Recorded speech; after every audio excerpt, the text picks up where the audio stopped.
There comes a point in your life when you have to stop seeing yourself as a background character.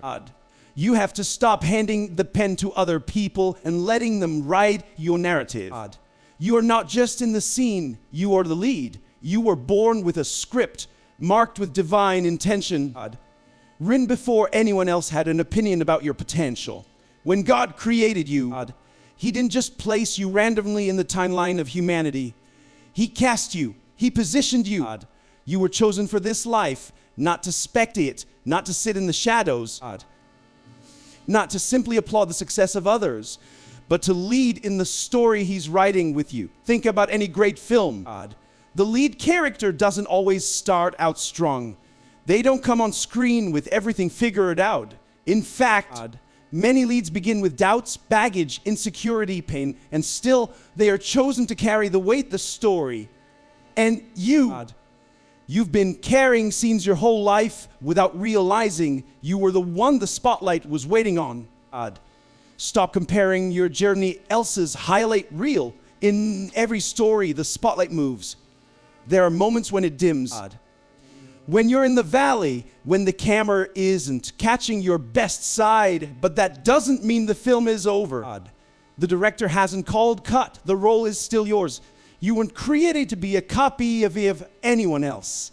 This is your role, your voice face, your story, that pain you survived, that season you cried through, those prayers you whispered with nothing but silence in return. All of it part of your script. All it shaping you for your next scene. Don't let rejection convince you that you're replaceable. Don't let failure tell you that your role has been reassigned. Sometimes the greatest protagonists fall flat before they rise up. Sometimes the most powerful characters disappear for a while before they re-enter with clarity and conviction. Just because your scene looks quiet doesn't mean it lacks significance. You may be in a season of setup, not silence. You've got to stop treating your life like a supporting role in someone else's movie. This doesn't mean arrogance, it means accountability. When you believe you are the lead, you start showing up differently. You don't wait for other people to give you permission. You stop asking, but do I belong here? And start declaring, but was sent here. If the camera is rolling, and even if it feels like your scene doesn't matter, heaven is watching. Your obedience in secret is seen. Your integrity when no one is clapping is noted.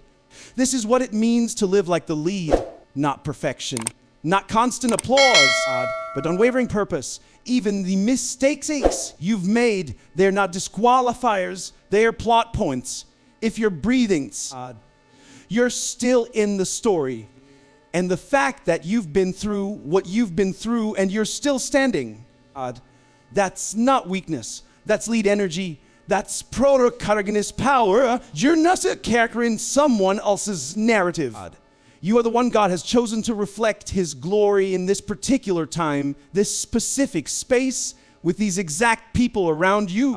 And just like in the movies, the most powerful moments often come when the lead stops running from they are and finally steps into it freely, unapologetically. When they stop waiting for someone to hand them the script and start living it instead. That's the moment when everything shifts. The moment when heaven says, on there it is. That's what I wrote into them from the beginning. This is not rehearsal. This is not someone else's scene. You're not waiting for the next act to start. You're in it right now. And you are the every great story has that moment, plot twist. That unexpected turn that shakes the foundation of everything the lead character thought they knew. The plan was clear. The direction made sense. And then, without warning, the narrative flips. The call doesn't come. The door closes. The relationship ends. The opportunity disappears. And suddenly, what felt like forward momentum now feels like wandering in circles. But here's what you need to know. The plot twist doesn't cancel the promise.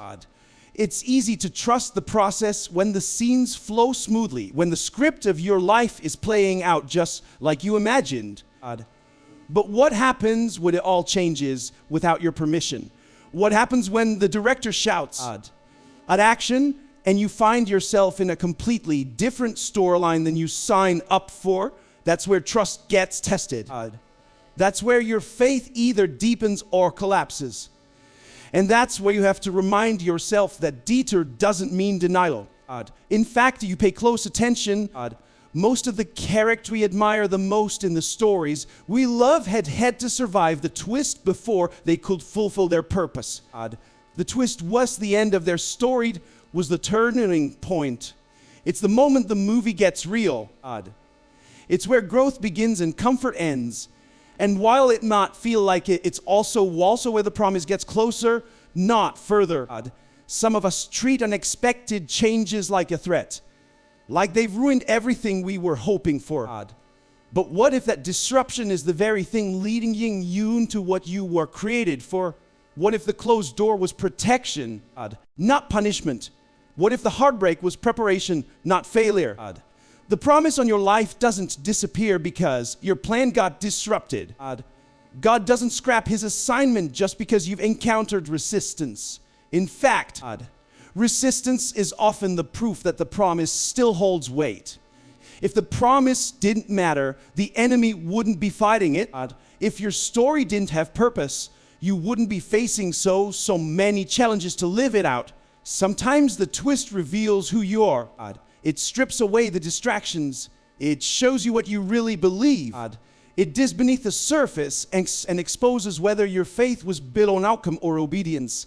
When things don't go as expected, that's when we discover the depth of our commitment. Will you still walk forward when the scene doesn't look like the vision? Let's be honest, some of the hardest moments in life are the ones that looked like contradiction to the promises we were standing on. You said, "Oh God, I trusted you." Why did this happen in that place? He's not silent. He's speaking in ways that stretch your spirit. He's saying, "Oh, this isn't a plot hole. This is a plot twist, and I'm still writing." A plot twist often redefines the journey without changing the destination. You might not take the road you expected, but you're still going where he called you. What changes is not the promise perspective, it's your posture. You walk different after been through something. You don't show up with the same level of hesitation. You carry authority in your voice because now your trust is in theory, it's been tested. Think of Joseph, betrayed by his brothers, sold to slavery, falsely accused, thrown into prison. That's a plot twist if there ever was one. But did the dream die? No. The dream matured. The dream went through fire. And in the end, the very twist that looked like destruction became the divine transportation to the promise. So don't be discouraged if you're in the middle of your twist. Don't assume that the detour means you're disqualified. It might just mean that the story is about to get good. You are not off script. You're on schedule. The promise didn't get canceled. It's just getting clarified in the movie of your life. Timing matters. Every moment on screen is built towards something greater. But the hardest moments to sit through aren't the intense battles or emotional confrontations. It's the waiting. It's when the music fades, the action pauses, and the camera lingers on a character stuck in limbo. The scene where nothing seems to be moving isn't the most unbearable. That's what delay feels like. But what if delay isn't a mistake? What if the pause is on purpose? What if delay is just a setup for the climax? We tend to think delay are signs that we've failed or that something has gone wrong. That if our plans don't play out in the time we expected, then maybe the promise we were holding onto wasn't real in the first place. But in storytelling and in life, delays are where depth is developed. The moments that seem like wasted time are often ones preparing you for the moment that shifts everything. When you're in the waiting season, it can feel like heaven has gone silent. Like your prayers are bouncing off the ceiling and your effort is going unnoticed. But what's really happening is beneath the surface. Like seeds planted in the ground, growth doesn't begin with applause, it begins in the dark. The delay isn't denial, it's development. And the longer the build up, the more powerful the breakthrough. You see, we want microwave miracles. But God often operates in slow cook purpose. He's not just writing a scene, he's telling a story. And great stories take time. If you rush the process, you risk stepping into something you're not ready to sustain. The delay isn't punishment's protection. It's God making sure your character is strong enough to carry the weight of your calling. Think about David. Anointed king as a teenager, but he didn't step into the palace right away. He went back to the pasture. He spent years tending sheep, dodging spears, hiding in caves. That wasn't wasted time, that was foundational time. God was forming in private what would be needed in public. Every delay was building something in him that would prepare him for his destiny. The enemy would love to use the delay to discourage you. He'll whisper, but see, it's not happening. God forgot about you. But don't let delay define the promise. Don't confuse silence with absence. God is still working, even when you don't see results. He's orchestrating details, shifting circumstances, refining your spirit. What looks like delay is often divine choreography. And here's the truth most people miss. The longer the wait, the bigger the impact. That tension you're feeling, that pressure building inside, it's all leading to the turning point. The climax of every great story is only effective because of the buildup that came before it. The struggle makes the breakthrough mean something. The delay makes the moment powerful. We think delays are interruptions, but they're actually invitations, an invitation to trust deeper, to dig further, to believe without evidence. God is just preparing the blessing for you. He's preparing you for the blessing. And when the timing finally aligns, what once felt like a waste will suddenly make perfect sense. So many people quit during the delay. They walk off the set, abandon the scene, and forfeit the future because they can't handle the silence. But the actors who become legends are the ones who stay through the pauses. They trust the director's timings. Even when the spotlight dims, they know the climax doesn't come at the beginning. It comes after the tension, after the building, after the waiting. You don't have to perform during the delay. You have to persevere. You don't have to have all the answers. Just have to hold on to what you know. The delay is not random. It's not cruel. It's calculated. And when the scene changes because it wills you, realize it was never about wasting time. It was about preparing you to fully walk into what was always yours. Pain has a way of convincing us that it's permanent. It shows up unexpectedly and invited and unapologetically. When it stays too long, it starts to echo lies. It tells you that this is it, that what broke you will define you, that there is no recovery, no next scene, no hope beyond the ache. But what if that pain, the very thing you've been trying to avoid, is not the end of your story? It's the moment everything starts to change. You see, pain isn't just a feeling, it's a signal. It means something is shifting. Something is being stretched, pulled, tested.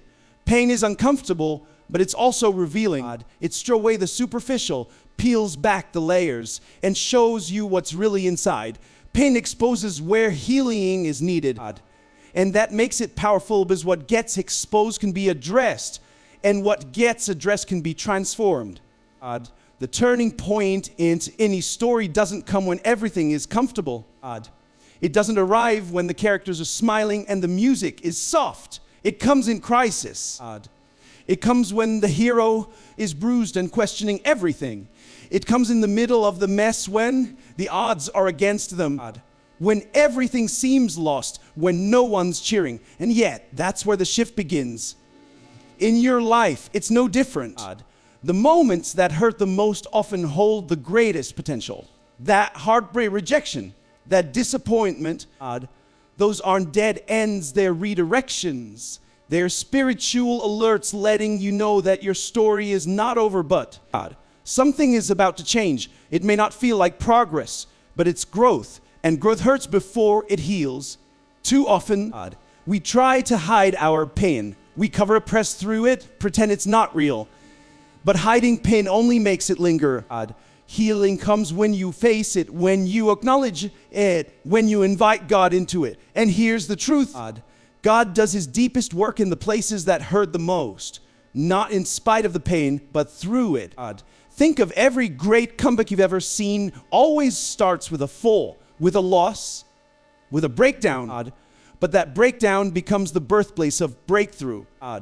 It's the moment the character decides they're not going to let the pain define them. It's when they find strength they didn't know they had. It's when they choose faith over fear, purpose over pain. Your pain is part of your processes, but it's not your identity. It may have shaped you, but it doesn't name you. You are what happened to you. You are not your trauma. You are not your losses. You are not your failures. You are what you choose to do with them. Will you stay stuck, or will you let them push you toward purpose? Sometimes we wait for the pain to end before we start moving forward. But forward motion doesn't wait for comfort. It begins when you decide to rise even while it still hurts. Healing doesn't mean you forget the pain.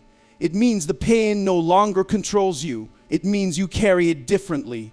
You carry as wisdom, as fire, as fuel.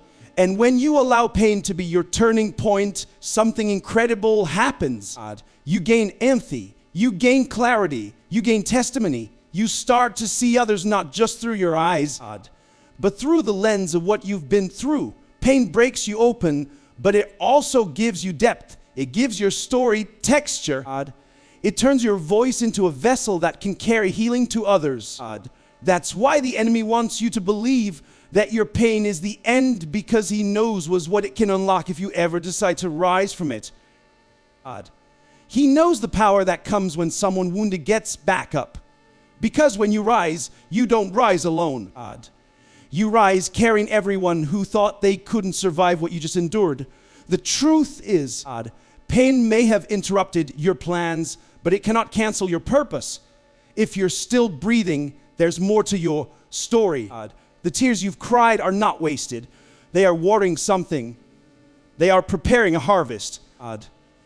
The pain didn't come to stop you. It came to shift you, not to end you, to begin something new within you. We live in a world that celebrates speed. If it doesn't happen quickly, we assume it's not working. If we don't see results in the time we expected, we start to question if we heard God, right? Delay starts to feel like denial. And before long, doubt creeps in and tries to convince us that our dreams are dead. But what if the delay isn't a punishment, a rejection, or a sign to give up? What if it's a divine setup for something greater than you could have imagined? Every story has a moment where the action pauses, where the camera lingers a little longer, where things seem still slow, even stuck. But to the audience, that moment isn't boring. It's building. It's stirring anticipation. It's preparing the emotional ground for what's about to break through. The delay is never wasted. It's cinematic. It's intentional. It's the heartbeat of the climax to come. You may be in a season right now where nothing seems to be moving. You've prayed, fasted, shown up, stayed faithful, but the doors remain closed. The relationship hasn't happened. The opportunity hasn't surfaced. The healing hasn't come. And the enemy wants you to believe that means you've been forgotten. But in God's timeline, delay is not detour. It's development. It's where character is built, faith is forged, and vision becomes clearer than ever before. Because if you arrive too early, you won't be ready. And if the promise arrives too early, you might not be able to sustain it. God loves you much to give you something that will crush you. That's why he allows the delay, not to hurt you, but to prepare you, to strengthen your foundation, to make sure when the spotlight hits your life, your integrity can hold the weight of the blessing. Think about Joseph. He had the dream early. He saw the vision, but he did walk into fulfillment the next morning. No, he was delayed, thrown into a pit, sold into slavery, falsely accused, locked in prison. If you stop reading his story in the middle, you think the dream was a lie. But it wasn't a lie, it was just delayed, and every delay was positioning him for elevation. Every closed door was a step closer to the throne. Delay is where the refining happens. It's where pride dies. Where dependence on your own strength is stripped away. It's where trust is tested and deepened. See, faith isn't just believing when everything's going right. Real faith is holding on when absolutely nothing makes sense. It's waking up every day in the middle of silence and saying, I still believe. Ian, don't think the delay means you've lost momentum. In fact, sometimes most powerful moves happen underground. Roots take time to grow, the tree ever breaks the surface. Foundations are laid before skyscrapers rise. So whilst like nooks liking is happening, God is building in the unseen. He's moving in rooms you haven't entered yet. He's setting things in motion that haven't yet reached your eyes. The enemy wants you to get frustrated and forfeit the promise.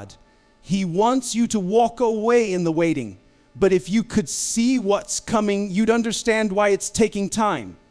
The level of blessing requires a level of preparation. The wait, what you've prayed, demands strength you don't have yet, but you're gaining it day by day in the delay.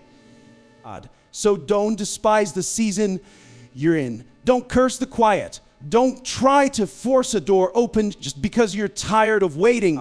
Stay faithful. Keep showing up. Keep working on the things no one sees. Because when the climax comes, when the breakthrough hits, it won't be a coincidence. It'll be a culmination. Every tear, every disappointment, every unanswered question will make sense in the moment the story turns. You were never forgotten. You were being positioned. Because delay is not God withholding, it's Him working behind the scenes, setting the stage, preparing the scene, and making sure that when it's time for your breakthrough, you won't just be ready to receive it, you'll be ready to carry it with purpose, with character, and with power.